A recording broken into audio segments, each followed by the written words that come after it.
LiberalViewer presents. So, welcome to the January 23rd edition of LiberalViewer Monday Media Mixup. Thanks for joining me.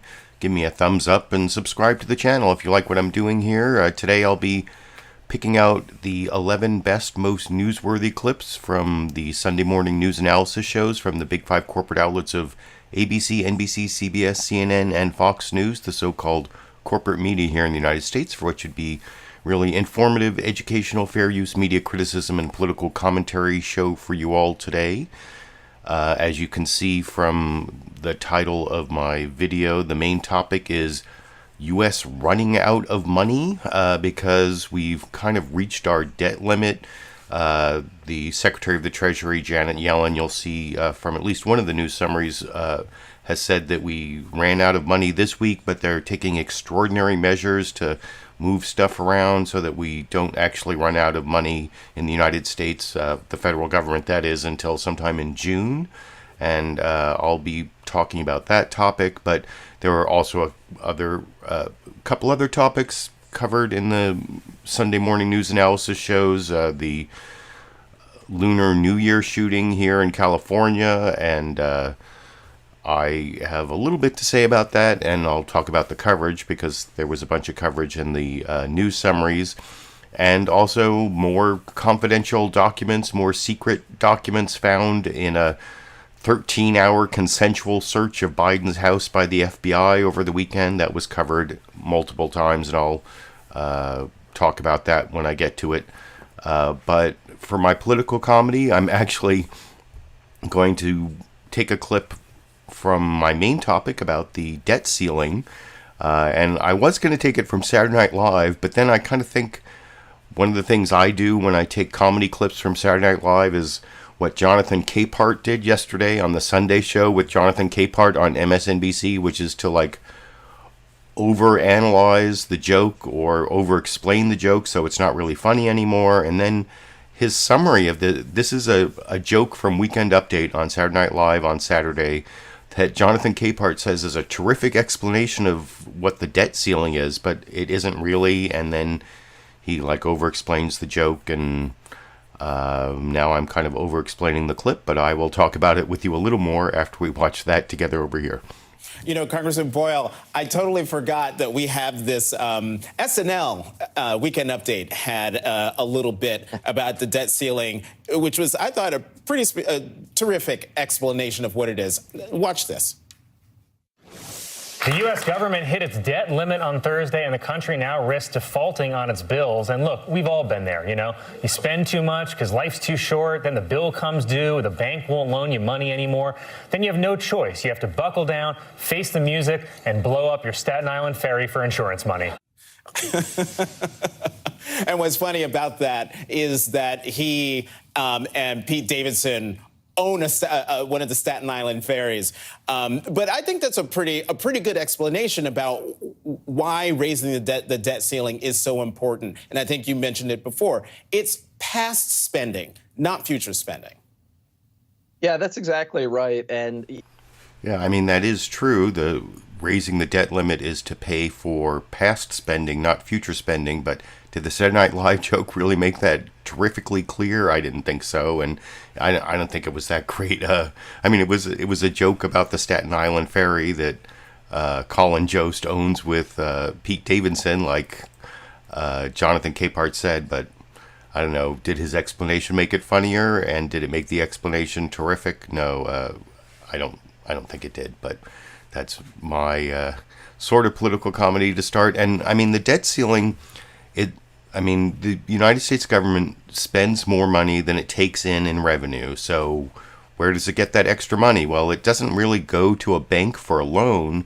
What it does is it puts out treasury bills, T-bills. People can buy U.S. debt, and you get like interest rate. There's the 10-year and the 30-year, and depending on how long it takes to mature, you get a certain amount of interest, and that's how the U.S. finances its debt. It puts out these T-bills, but it can only, it has to be statutorily authorized because of this law passed, I think, in 1921. I think you'll see one of the newsmakers talk about that law where the Congress has to raise the amount of debt that the federal government can take on, even though it's already spent the money.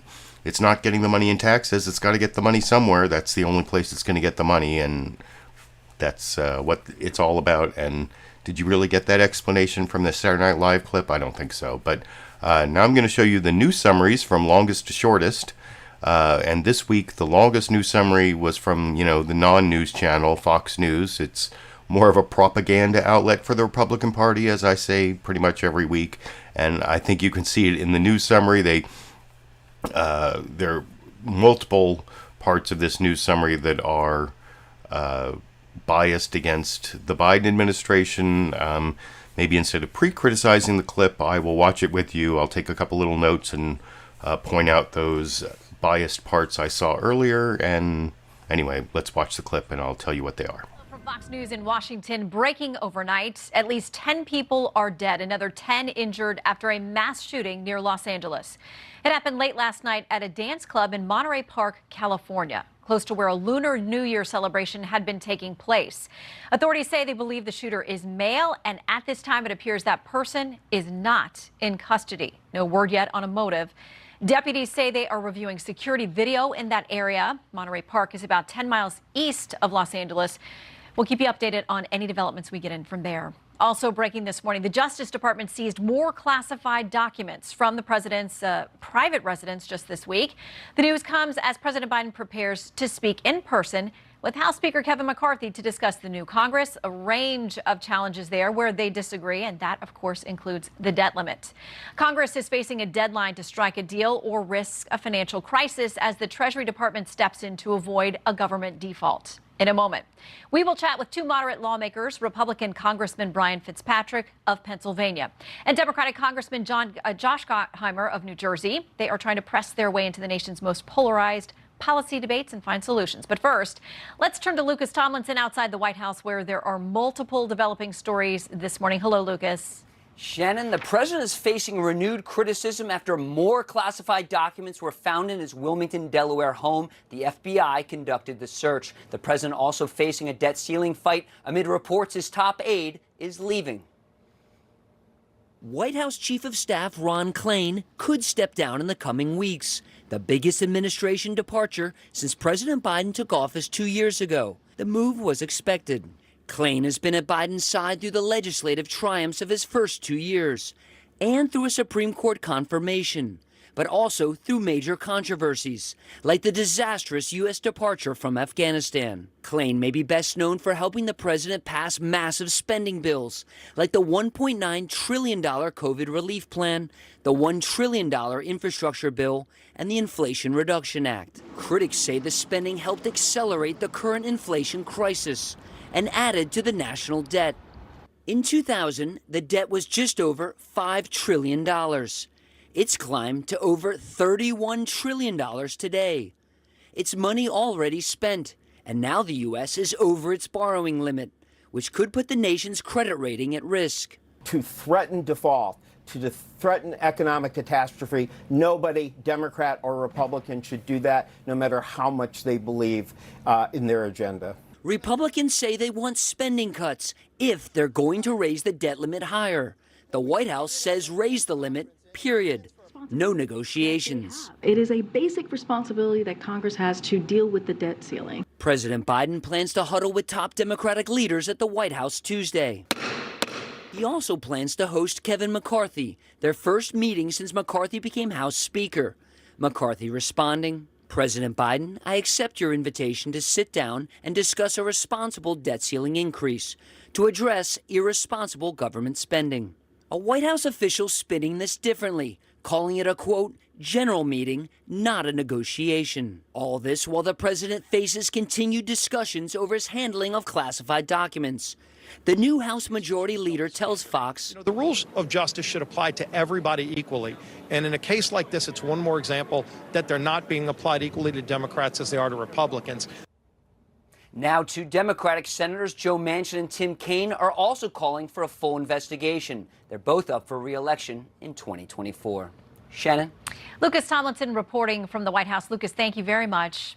Joining us now, co-chairs of the House Problem Solvers Caucus, Democratic Congressman of New Jersey, Josh Gottheimer, and Republican Congressman of Pennsylvania, Brian Fitzpatrick. Congressman, welcome back. And if you're looking down in the video description to the short summaries I have of all the clips, you'll see that I'm actually going to show a clip of both Representative Brian Fitzpatrick and Representative Josh Gottheimer there being asked questions by Shannon Bream, but not in a very even-handed way, as I will talk about when I get to clip 7. But that was clip 2, the Fox News Sunday News Summary. You notice it had the least coverage of the mass shooting here in California, Monterey Park, the Lunar New Year shooting, of any of the news summaries.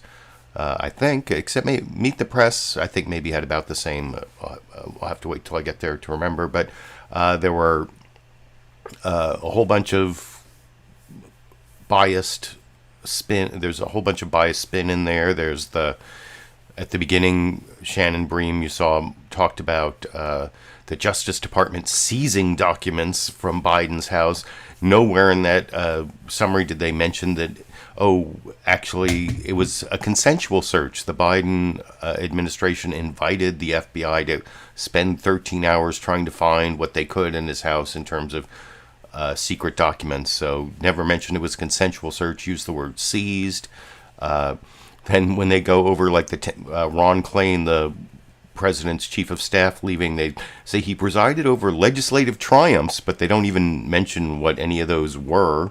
But some of them were listed in the controversies, because they mentioned the Afghan withdrawal as a controversy. It gives specifics on the controversies, of course. Massive spending bills. Those were the legislative triumphs, I guess. And they mentioned the massive spending bills, which a lot of them were paid for. Even they mentioned the infrastructure bill was paid for. So it's like a spending and paying for the spending bill. And then in that list of massive spending bills, they put the Inflation Reduction Act, which actually reduced the deficit. It brought in more revenue than it spent. So and they of course don't mention that Biden cut the deficit more than any other president when he came into office because of the huge spending during the Trump years. And when they talk about the rise in the national debt, they do it from 2000 to now. They and if you look at the little chart they showed, it makes it look like the debt went up a lot in 2021, but that was the Trump budget. Trump increased the deficit increased the debt more than any president in U.S. history. Didn't really make it into that Fox News report. And they talk about the negotiations over the debt ceiling in that news summary, say the Republicans want spending cuts, but they don't say what spending they want cut. And you'll see that comes up later. That's the big question. Republicans won't say what spending they want cut. They're just, and I'm going to even show Chuck Todd getting a almost good cross-examination on Republican Representative Nancy Mace. Now, that's clip 8 if you're reading the short summaries of the clips down in the video description. But let's move on to the NBC News Meet the Press news summary from Chuck Todd. They put in a whole bunch of things about democracy at its breaking point. They include political violence, and they almost kind of put the Lunar New Year shooting into the political violence thing, and it doesn't really look like it had a political motive, but there are other things going on, and I think they even mentioned the Supreme Court, but I'll talk about that news summary after we watch it together. Oh, wait. NBC News Meet the Press isn't the next one. The next one is CBS News Face the Nation, sorry. And it actually spends a lot more time talking about the shooting in Monterey Park and, the Lunar New Year shooting, which I don't know if that was the biggest story, but it was a big story on Sunday morning, I guess, and then it will recede into memory or recede into lack of memory, or that seems to be the way these things work. But I'll talk about it a little more after we watch Margaret Brennan and Kris Van Cleave talk about all the stories, but focus on that story over in this news summary. Good morning and welcome to Face the Nation. I'm Margaret Brennan. As we come on the air this morning, we are covering two major breaking news stories. 10 people are dead following a mass shooting in Monterey Park, a city just east of Los Angeles. At least 10 more are wounded, and at this point, the gunman is not in custody. The shooting happened just after a Lunar New Year celebration. Here in Washington, we've learned of even more classified material uncovered at President Biden's home in Wilmington, Delaware, following a nearly 12-hour search on Friday, facilitated by the Department of Justice, along with White House counsel and the president's personal attorney. We'll have more on that in a moment, but we want to begin with the very latest on that shooting in Monterey Park, California, and our Kris Van Cleave is on the scene. Kris? Margaret, good morning. A lot of unanswered questions face investigators this morning. The work at the scene here continues. The FBI and local police still here. The suspect has not been identified and at last report was still on the loose. The motive, the why for all of this, that remains a mystery. I got 3 immediates in here and I got approximately 10 deceased. This morning, a community's celebration of the Lunar New Year turns to tragedy. Investigators say the deadly shooting came as the event was wrapping up in Monterey Park outside Los Angeles. Authorities believe a lone gunman opened fire on a crowd, killing 10 and injuring at least 10 others, some critically. When officers arrived on scene, they observed numerous individuals, patrons of the location, pouring out of the location, screaming. The officers made entry to the location and located additional victims. The mass shooting took place inside a ballroom dance club a little before 10:30 Saturday night. All I can tell you is that it was a firearm that was used. Monterey Park is a community of nearly 62,000. Almost 2/3 of its population is Asian. The Lunar New Year celebration is a big attraction here. Witnesses said they initially thought the shots were fireworks. I did hear some sounds going off and I was like, fireworks? It's very surprising, shocking to hear that something like this went on in not only a small city, but my city. According to some witnesses, the shooter appeared to be firing indiscriminately. The Lunar New Year festivities here in Monterey Park attract about 100,000 people a day. It's a 2-day event. All of the plans for today have been canceled. We understand police are at a second location a few miles from here in a neighboring city. The sheriff's department says it may be related to the shooting here. We're still waiting for details on that, Margaret. Kris Van Cleave, thank you. And we will come back to you later in the show if there is any new development. But right now we go to our chief national affairs and justice correspondent, Jeff Pegues. Jeff, we know both the president and vice president have been briefed on this. So yeah, then they go to the federal angle, and if you look at that news story, like now with more than 24 hours since it was aired, I think they did a pretty good job of not jumping to conclusions. They talked about how there was this second incident in Alhambra, which is not that far from Monterey Park. You know, I grew up in the Los Angeles area, and I kind of know that area somewhat, but what area I know really well is Torrance.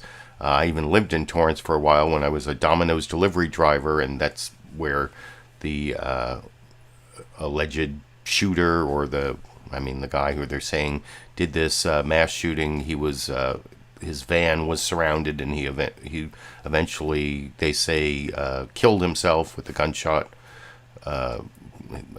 He shot himself in his van before they could take him into custody, I guess. He was 72 years old, which you don't often see in a mass shooter, and the rumors are that it was some sort of like domestic violence situation, like his wife was invited to this ballroom dancing thing and he wasn't, and so he was upset, or I don't know. That none of the motive has not been established, but that seems to be where this particular story is going. Do you think it's worth it for? You'll see here also CNN State of the Union coming up spends most of their time on this story, and also ABC does, 3 of the 5. And I think Fox News maybe spent the least amount of time because, of course, they don't want to admit that there's a gun problem because they're the big Second Amendment enthusiasts, and they try until they can find some other thing to blame besides the gun. That was actually one thing I heard from right-wing media while this was happening. Oh, California has these strict gun laws and they still had mass shootings. Well, apparently the gun, at least one of the guns the guy used, is illegal in California. And so he either bought it somewhere else, or he also apparently had like a silencer factory at his house. He was like a gun enthusiast himself, or was like modifying guns in illegal ways, or I don't know. But anyway, this next news summary from CNN State of the Union is very similar to what you just saw. It's the anchor Dana Bash, and then talking to their reporter on the scene, Natasha Chen, and they very heavily concentrate on this news of this shooting, which like a week from now, will it be a big story? A month from now, will it be a big story? It was like only a big story on Sunday, Monday, and I mean, that's the thing with these shootings. They like pop up and seem like the most important thing for a day or two, and then they fade away. And I don't know if the coverage is overblown based on that, or you can let me know what you think in the comment section as we watch Dana Bash give the breaking news around the same time as the last news summary over here. This is CNN Breaking News. Hello, I'm Dana Bash in Washington, where the state of our union is horrified again. We begin with breaking news. We are expecting a briefing from California authorities any moment on the latest in the search for a mass shooter in the Los Angeles suburb of Monterey Park, California. 10 people are dead and at least 10 more are in the hospital. I want to get straight to Natasha Chen, who is on the scene. Natasha, what more can you tell us? Well, Dana, we are expecting an update really soon here, so we'll step aside if they begin speaking. But we are at a roadblock here, a couple of blocks away from the business where this happened. What police have told us so far is that last night at 10:22 p.m., they were called to shots fired at the Star Ballroom Dance Studio on Garvey Street, where there were Lunar New Year festivities going on. They arrived at the scene to find people, including victims, in the parking lot of the business. They said when police went inside, they found additional gunshot victims. There were 10 people pronounced dead on the scene, and at least an additional 10 people taken to local hospitals. Right now, there is very little information about the suspect who left the scene. Police are asking people to share information if they have any. To give you some context about this, there was supposed to be a City of Monterey Park Lunar New Year festival that would have closed these streets off as well yesterday during the day and today, but this seems to have been festivities taking place in a business that was off on one of the side streets, not the city's official festival. But just imagine, there were supposed to be many people here celebrating during the most joyous time of the year for this community. On the Monterey Park City website, it shows that this community is 65% Asian. They said this festival that they hold every year typically has brought in 100,000 people per day to these streets to celebrate. But again, this incident seems to have happened in a business, in a dance studio, late at night, off on one of the side streets, a couple blocks away from where we are. Just many of the hundreds of celebrations, private and public, happening throughout the metro region this weekend, and it's just incredible that so many people are now in mourning when there should have been a moment of celebrating a new year. Dana. Natasha, thank you so much. Stick with us. As you mentioned, we are waiting for an update from authorities there any moment now. We will take that to you when they come up to the microphones. Meantime, I have CNN law enforcement analysts here, Juliet Kayyem and Andrew McCabe. And Andrew, let me start with you. So yeah, there they go to like their federal law enforcement analysis there, which I'm not sure how much that ended up being important.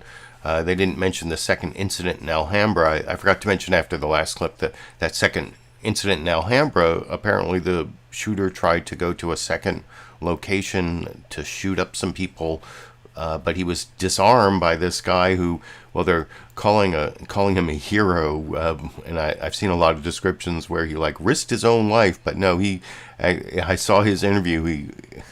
Not that what he did was not a great thing, disarming the person so he didn't shoot a bunch of people, but he said his motivation was because he wanted to stop the guy from killing him. He thought, he like, at first he froze and thought he was about to die, and then he saw he might have a chance to disarm the guy before he could kill him. So he was trying to save himself too.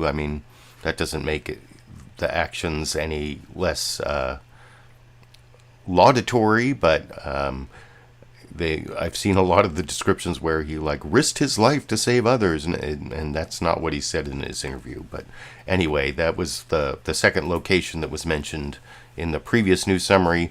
I don't know which of those two news summaries you think is better, but they both hold up in terms of like not jumping to conclusions when there was still a lot of information that we have now that they didn't have then. This next news summary is the NBC News Meet the Press one, where they mention the shooting a little bit, but I think I started introducing this because I thought it was coming right after Fox News Sunday. They like focus on like threats to democracy, democracy under fire, and all sorts of incidents all play into that, and including political violence, which that might be the most jump to conclusion-y thing if you think that's what they're saying about this Lunar New Year shooting, if it's a political violence, because it wasn't. It seemingly wasn't, but I don't know. It's kind of I don't think they like definitely categorize it that way, but you can let me know what you think after you watch the NBC News Meet the Press news summary together over here. Monday morning, boy, our democracy and our politics, they feel like we're at a breaking point. We have rising political violence fueled by election denialism, economic brinksmanship in Congress, a Supreme Court, relationships between the justices so strained after an unprecedented leak, they've yet to issue an opinion this term. And trust in the court from the public never been lower. And this morning, we're waking up to reports of another mass shooting with at least 10 dead at a Lunar New Year event in Monterey Park, California. Details are still coming in. No need to jump to conclusions, but let's be honest, these events do not exactly bring comfort to our current political system. We don't handle these well or solve these problems.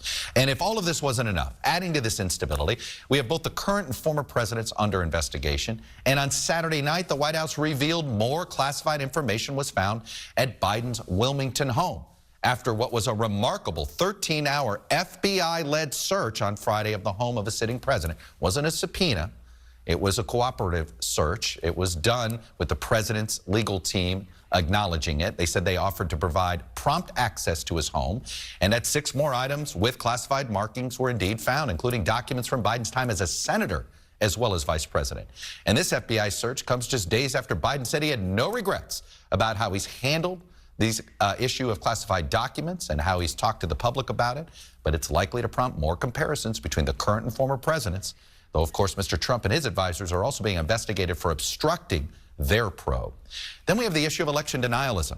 That's been fueled by Donald Trump, and sadly it appears it's given some of his supporters a permission slip to commit political violence. The case in New Mexico this week is just the latest in a string of violent incidents rooted in election denialism, from the assault on Brazil's capital by supporters of the former president there, where Trump allies actually helped sow doubts about those election results. We had the attack on Paul Pelosi just days before the midterm elections as well.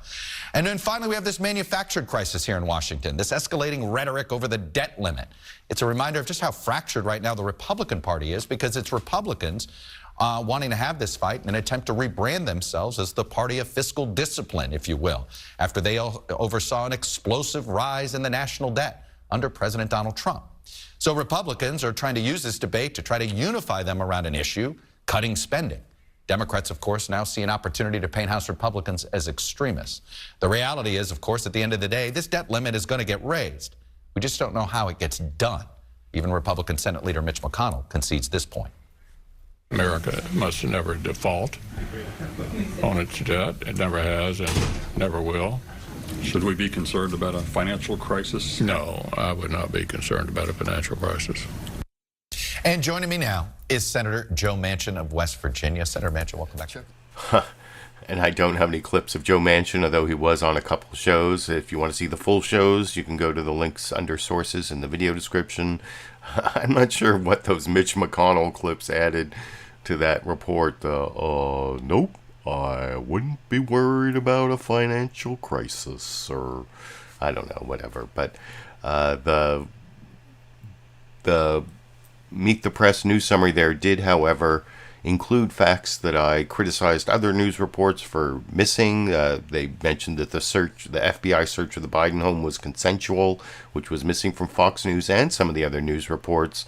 I don't know if they miscategorized. I guess Chuck Todd specifically said he wasn't jumping to conclusions, but he did kind of categorize this shooting in the Lunar New Year shooting as part of the political violence. Maybe not. I don't know. But they also, I think Chuck Todd showed in that news summary the way the ballooning national debt is in large part a problem from the Republican Congress and the Republican presidency of Donald Trump. That was like a huge increase in our debt during those 4 years that you saw got totally glossed over in the Fox News Sunday news summary.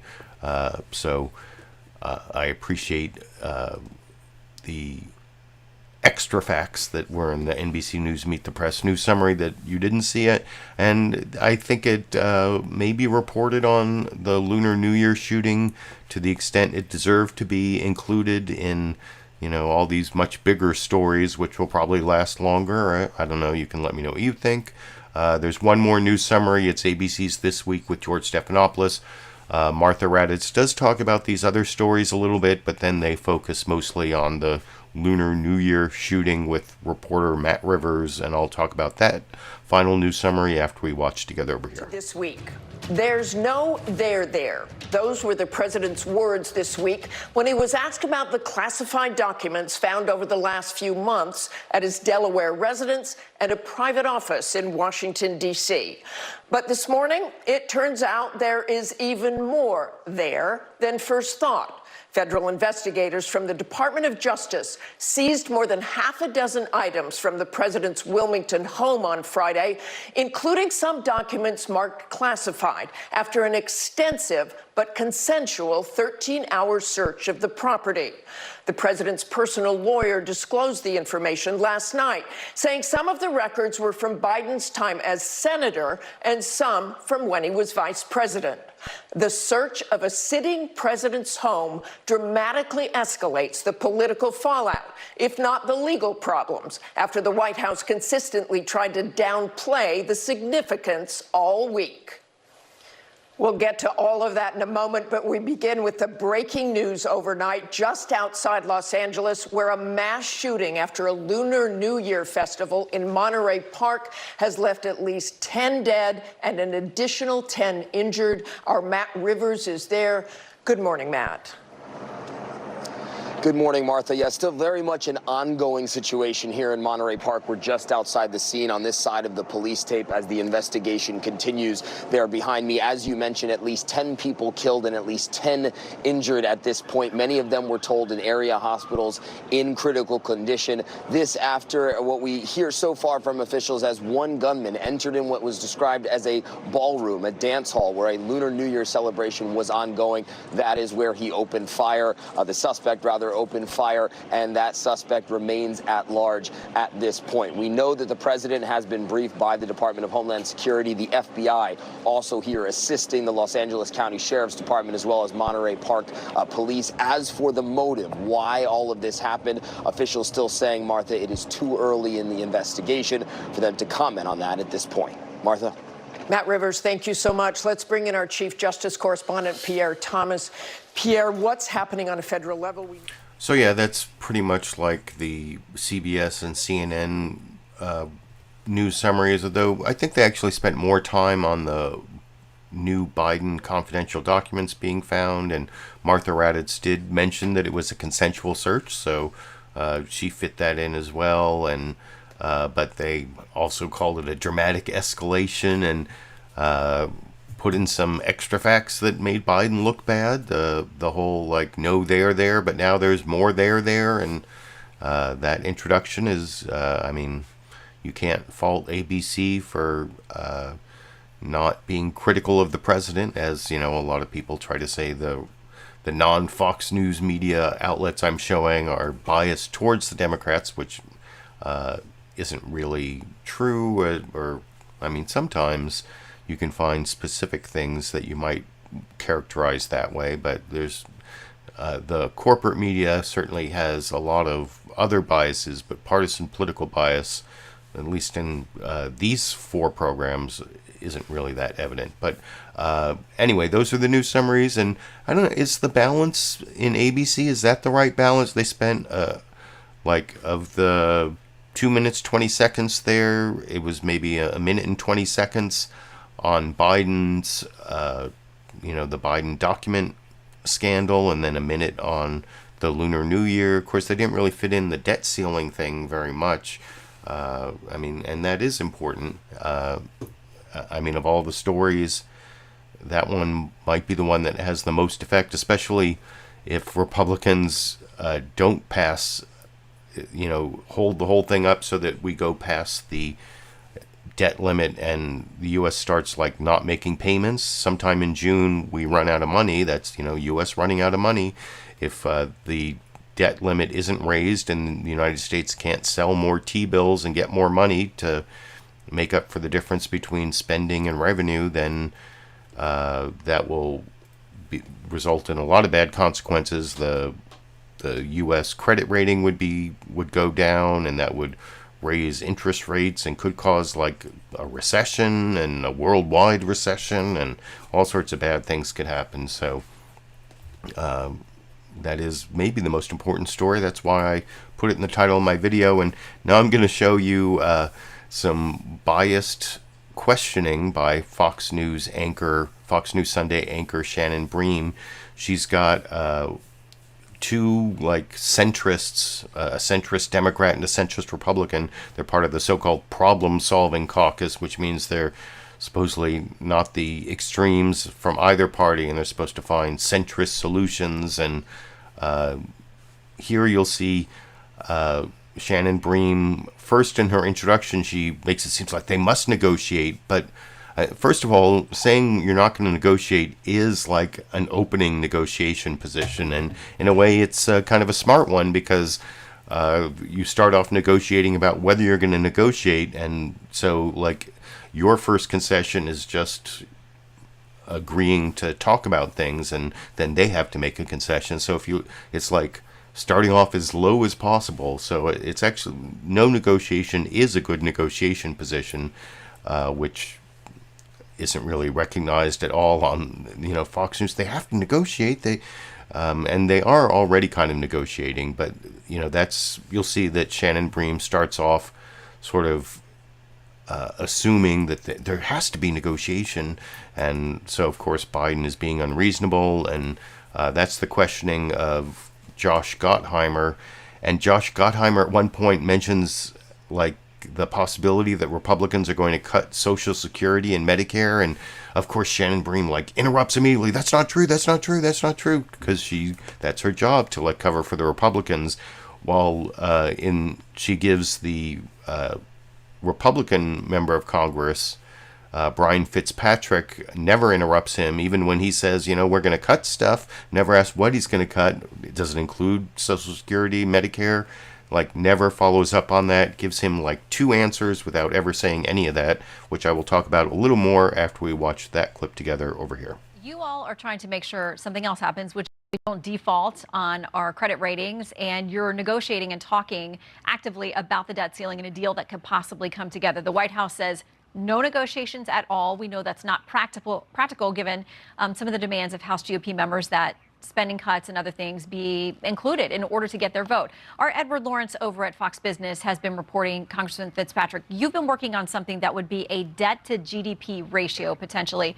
If you hit a certain number, then automatic cuts kick in. Can you give us any sense of where those negotiations are? What would be the ratio? How in the world do you decide whose programs automatically get cut in that scenario? Yeah, well, the first thing that has to happen, Shannon, Speaker McCarthy has made several overtures to the White House. He wants to sit down and work a reasonable solution out. I hope the White House accepts his offer. In fact, it was the White House that offered Speaker McCarthy the opportunity to come in. I hope that happens. Yeah, but they say it's not going to be a negotiation over the debt ceiling. They say that is not what's going to happen. That's a problem. That's a problem, and that's not leadership. When you have a divided government, 4-vote Republican margin in the House, a 1-vote Democrat margin in the Senate, divided chambers, you have to negotiate. That's what the American people elected us to do, is to work this out. So nobody should be taking the position that we're not going to negotiate. That's very irresponsible. Pertaining to your question, Shannon, one thing that we're just going to offer up as a possible bridge building solution is to go right at the 1917 law itself that established the debt limit.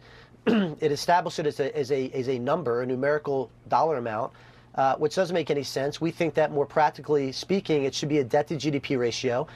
In 2008, our debt to GDP was about 40%. In 2018, it was about 70%. It's now at 125%. That's not sustainable. So when you have a child that has a spending problem, you do two things. You pay their bills and you take away their credit card. You don't do one, you do both. And that's what has to happen here. So what we're going to propose is whatever negotiated amount we can agree on a debt to GDP ratio, and have a cure period thereafter. And if that cure does not happen, certain budgetary reforms automatically kick in on the discretionary side. So we're still putting the meat on those bones. Me and Josh are going to work through our proposed solution. But the first thing that's got to happen, Shannon, the president has to sit down with Speaker McCarthy. Speaker McCarthy offered to negotiate in good faith. I hope President Biden does the same. Okay, so the Washington Post is quoting a senior Democrat over in Congress that says he had a conversation with Ron Klain, White House Chief of Staff, who may soon be leaving. But he essentially said, no holds barred. There will be no negotiations. You've got to make it look like we're the responsible ones and that the Republicans are essentially irresponsible, trying to kill entitlements and those kinds of things. Congressman Gottheimer, can you work with that? If that is the strategy, if that's the theory, how do you move the ball at all? Well, I've had conversations with the White House just this weekend, and I'm optimistic that they will sit down, as this White House always has, and it's why we're able to accomplish so much in a bipartisan way last Congress. It takes constructive conversations. I think there's things that are reasonable on the table and things that are unreasonable. Gutting Social Security and Medicare is obviously on the unreasonable side. Which the Speaker has said is not on the table. 30%.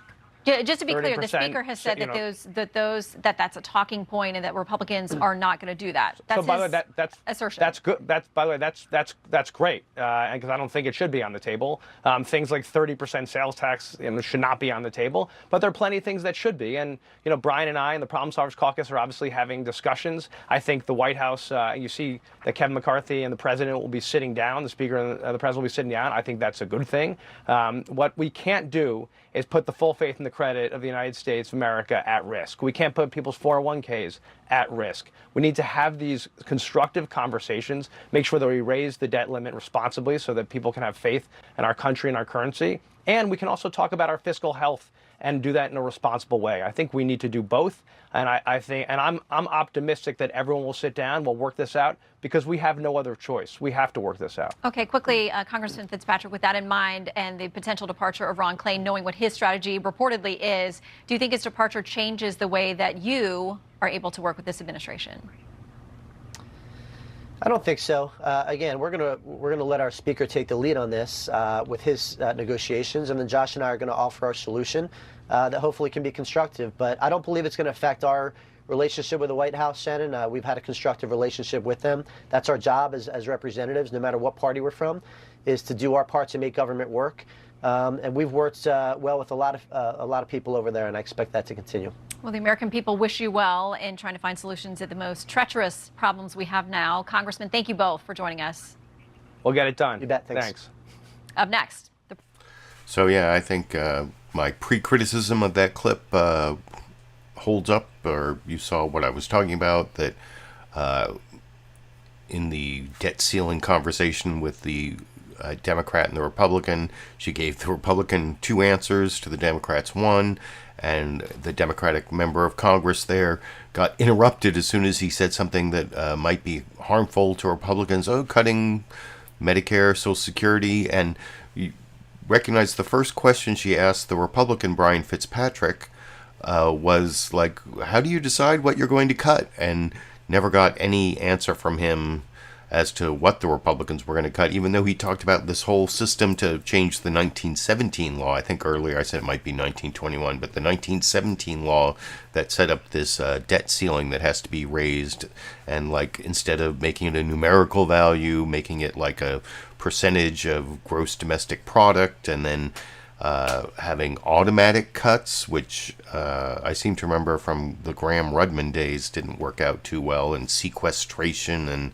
all those, really important things get cut. And he said discretionary spending, that means defense spending. That was like a big issue. And I don't know why Fox News has shut up about that, because the Wall Street Journal and Fox News were really worried that they were going to cut defense spending, these Republican budget cutters, and they're not even bringing that up anymore. So yeah, the Fox News didn't get us any information about what Republicans want to cut. Chuck Todd, to his credit, talking to Republican Nancy Mace, at least pointed out that she wasn't telling us what she was going to cut. You'll see a couple different questions here, and a good follow-up question from Chuck Todd on Nancy Mace not telling us what Republicans want us to cut, or what Republicans want to cut in these debt ceiling negotiations. But I actually started off with Nancy Mace saying something that's totally not true, that Chuck Todd just let go right by. I don't know, I'm a former criminal defense attorney. I have some expertise in criminal law, and what Nancy Mace says at the beginning of this clip is totally wrong. She's talking, this is like the end of her answer about Biden keeping confidential documents he wasn't supposed to keep. And people talk about, did he intend to keep them? Did he have knowledge of it? And she says, well, if you look at the U.S. laws or U.S. Code of Laws or whatever she says, people shouldn't be talking about intent because it just says he has to have knowledge. That's her point here. That's someone who knows about criminal law knows that knowledge actually is one of the levels of intent. If there weren't any intent required, that's like a strict liability crime. That means you don't even have to know you're doing it. Like speeding is a strict liability crime. You don't even have to know you're speeding. If you are speeding, you're still guilty. But knowledge, that's a level of intent. So that's a mistake at the beginning here that Chuck Todd doesn't follow up on. But otherwise, I think he does a good job of pointing out that Republicans won't say what they're going to cut, and I will talk about that a little more after we watch that clip together over here. Earlier in the program about intent. Well, the U.S. Code of Laws, it's really not about intent. It's about knowledge of having these documents in your possession. And so we'll have to see where the investigation goes, but I do want to make that clarification. Intent is not really, doesn't really matter in this case. It's the knowledge of, do you know that you have these documents and storing them and not giving them back to the appropriate sources like the National Archives. Let me move on to the debt ceiling. Do you believe it's a valid exercise to use the debt ceiling as leverage to try to negotiate spending cuts? Well, there's no time like the present because we have the debt ceiling looming over us to talk about this. We haven't had a budget since Bill Clinton balanced the budget in 1998, a Democrat president doing that. Before that, it was Republican Richard Nixon in 1970. Clearly something is wrong. And if you look at nationwide, 49 of 50 states, they balance their budgets every single fiscal year. And, we need to get there. $31 trillion created by both Republicans and Democrats. This is both parties' faults. Now is the best time to have this conversation. And there are plans out there. For example, there's the penny plan. I file that particular piece of legislation in the House. Senator Rand Paul has it in the Senate. That would balance the budget in 5 years and allow the federal government to raise spending by 10% every year thereafter. I'm not even asking for that. Can we do it over 10 years? Let's have a negotiation and build some consensus. So you want to use the debt ceiling for this moment? You think it's a proper way to use to force this? Why not the budget process? That's the part of this I don't quite comprehend. Well, clearly the budget process isn't working because we haven't had a budget in decades. And there is a lot of hysteria around shutting down the government. But, this happened under the previous administration. The government was shut down for 35 days. There was a stalemate, but people still got paid. Accounts still got filled up, and the sky didn't fall. I would like to see the president, and so far he has said he's unwilling to negotiate with Republicans.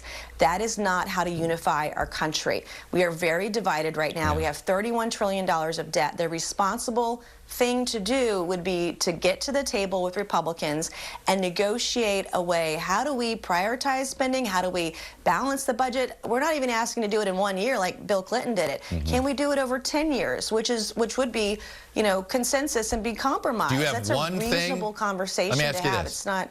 Do you have one thing you're ready to put on the table as a spending cut that you think both parties can accept? Well, I think, well, obviously no cuts to Medicare, Medicaid, or Social Security. That's a non-starter for either side. But otherwise, it's up to, I would lean on the agency heads, whether it's 1 penny or 5 pennies. The penny plan does it with 5 cents on the dollar in 5 years. But we can find some way to negotiate, and I believe we should go to the agency heads and say, where can you find cuts? Where can we do this? And do it over the next decade. That's a very responsible measure that we should all be discussing. Congresswoman Nancy Mace, always a lot more to get to, but I'm always limited.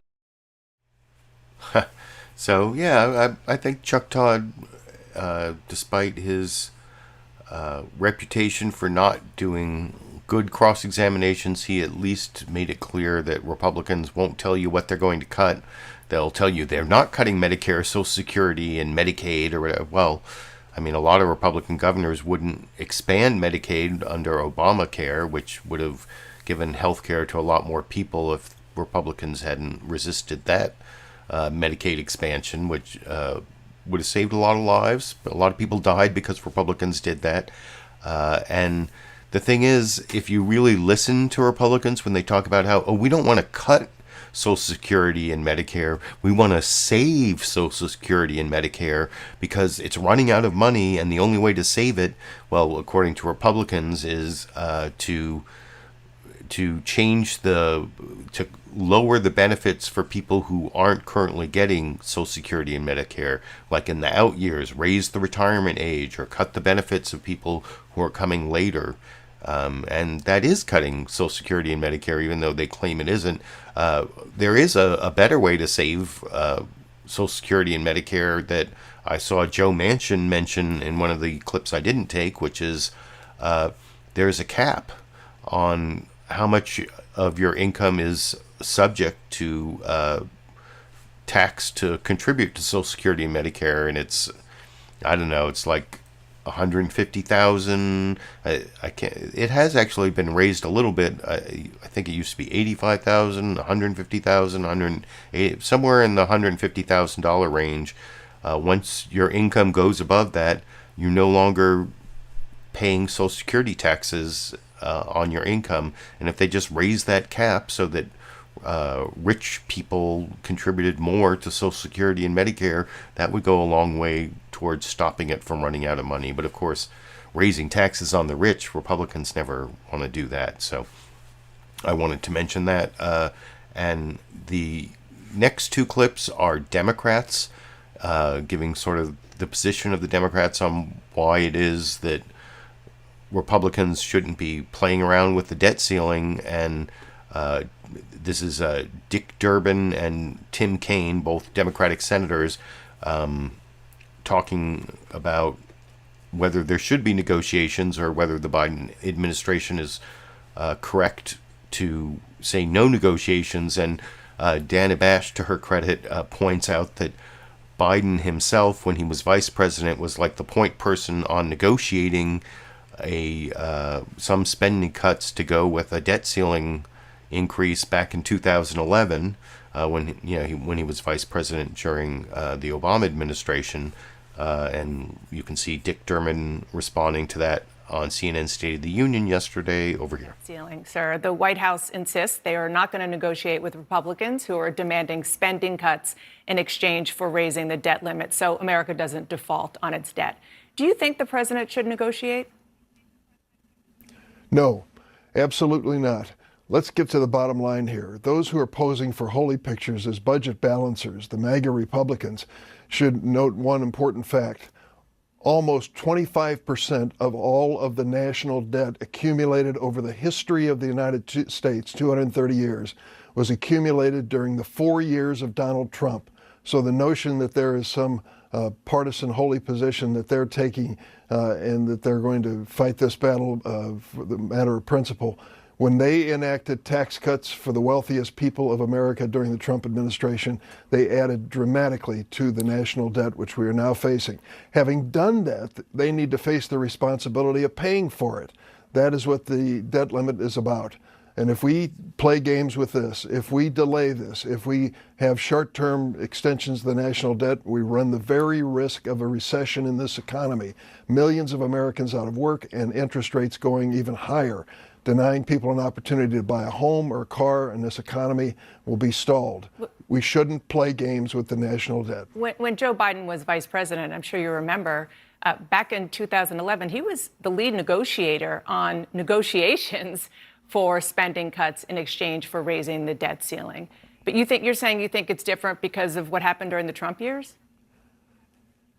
I think it's different not just because of the Trump years being the origin of much of this debt, but by the new House of Representatives. 15 ballots, Dana, you were there, you saw it, or at least witnessed it on television. 15 ballots to choose the speaker, and he gave the authority to each member of the House to initiate a vote of no confidence on a daily basis. I mean, this is a House of Representatives which is under control of the MAGA Republicans at this point, and I'm fearful that very few constructive things will emerge. Before I let you go, I have to ask about the Supreme Court. You are... And they actually talk about the Supreme Court not finding the person who leaked the Dobbs decision overturning Roe v. Wade, and it was kind of it wasn't that rigorous an investigation. It makes it seem to me, at least, like the Supreme Court leaker was one of the support, either Justice Alito or one of Justice Alito's clerks or somebody who was trying to lock in the 5 other conservative votes turns out 4 or whatever, to make sure like Kavanaugh and the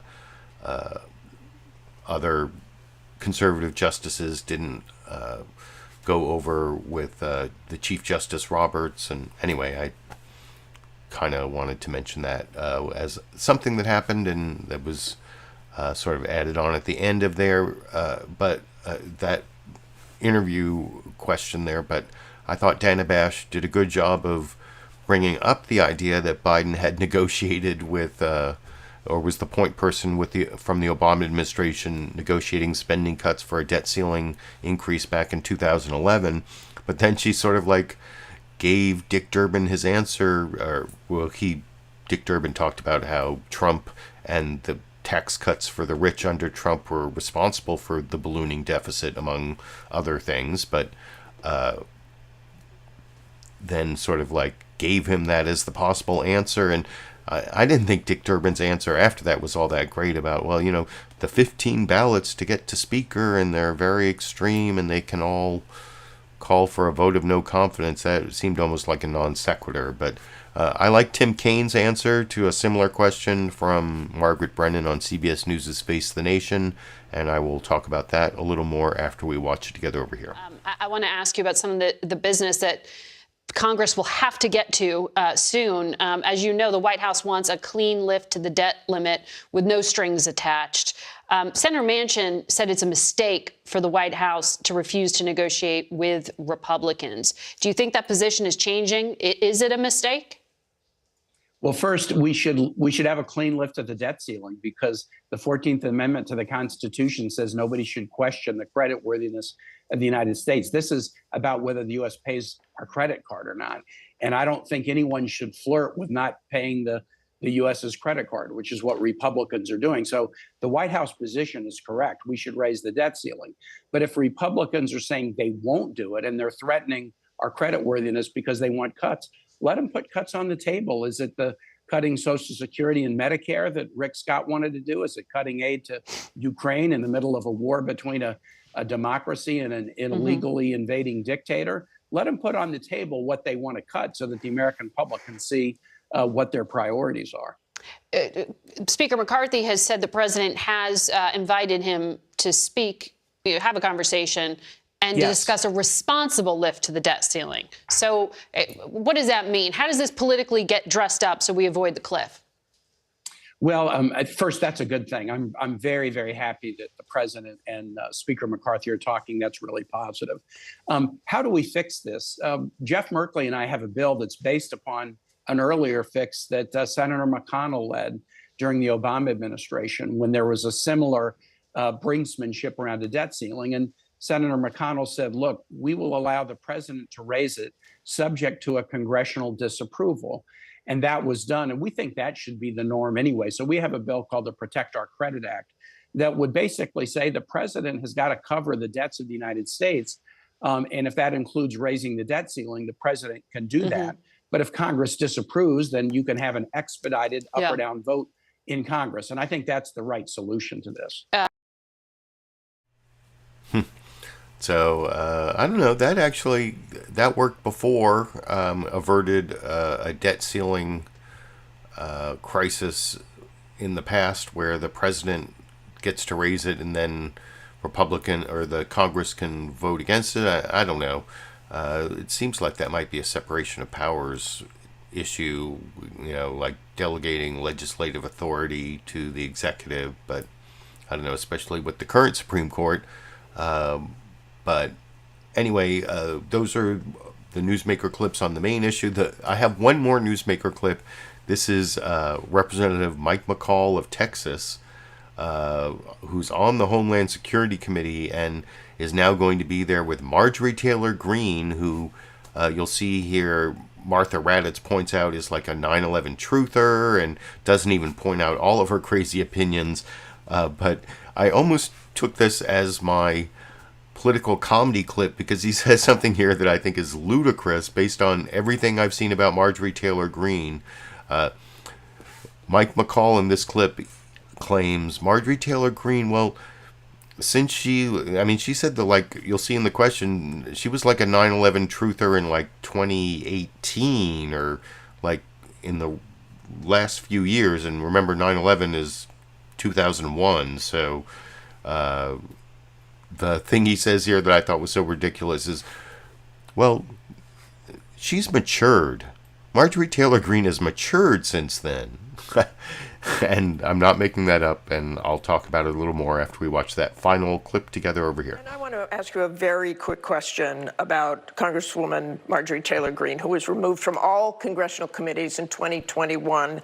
Now she will sit on Homeland Security and the oversight in the new Congress. She doubted 9/11. She doubted a plane hit the Pentagon. She later apologized for that, but she said that in 2018. Should she be on that committee? You were on that committee. I chaired the committee. There were, these conspiracy theories that people go down. I disagree with this. I'm having to debunk this. This one was a worse violation. 9/11 was not a hoax. It was carried out by Al-Qaeda. There's no question in my mind. Should she be on the committee? Well, and anybody that says that, look, this is 2018. I will tell you, she has matured. I think she realizes she doesn't know everything, and she wants to learn and become, I think, more of a team player. I think it's incumbent upon more senior members to try. Look, she's a member of Congress, to try to bring her in and try to educate her that these theories that she has are not accurate. Would you rather have seen a different choice? I'm not the chair of that committee, and I'm not the speaker either. Nice try there. Okay. Thank you very much, Mr. Chairman. Good to see you. I don't know. She's matured, and we have to bring that more senior members of Congress have to bring her in and educate her that those kind of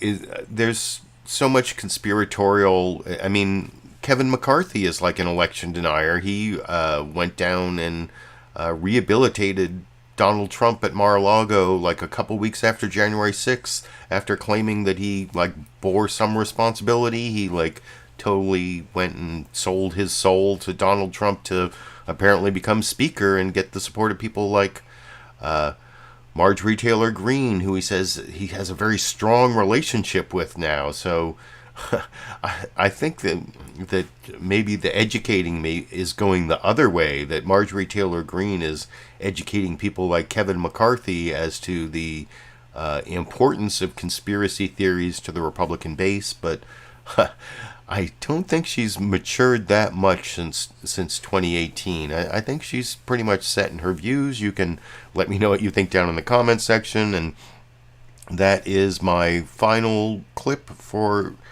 the day. I hope you appreciate the time and effort I put into picking out my 11 clips, adding my commentary and criticism, and broadcasting it to all of you. And I appreciate all the people who showed up for the live show. I've been reading your comments along the way, and also my recorded show viewers. I think there's a good chance that this video will be demonetized. Last week's video was demonetized for like the first 48 hours, and then I won the appeal after no one was watching anymore. And this one will probably be demonetized because I mentioned the Lunar New Year shooting, and the word shooting is in the video description, so that's a big no-no. I might even lose the appeal this week. I guess we'll see. But anyway, if you want to support my program financially, down under the video player, the first two links are to my Patreon page and also to my PayPal, so you can make monthly donations through Patreon or a one-time donation through PayPal if you want me to keep doing this every week, although I've already kind of committed to doing it through 2024 anyway. But I appreciate people who just give me supportive comments or the thumbs up and subscribe to the channel and all that stuff. But just wanted to mention that at the end of the show. And I will be back next Monday, and like I said, every Monday through the 2024 presidential election, it looks like. And so until next Monday, or until I have some other reason to upload a video, I guess I will be seeing all of you around the internet.